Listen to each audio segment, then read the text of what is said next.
Imagina llegar a un lago escondido en lo más alto del Himalaya y que al derretirse el hielo, en lugar de peces, aparezcan cientos de esqueletos humanos.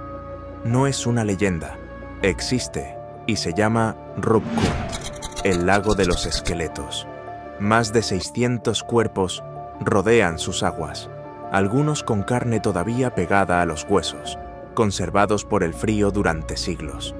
Al principio se pensó que eran soldados caídos, pero estudios recientes revelaron algo mucho más extraño. Los huesos no son de un mismo grupo ni de la misma época.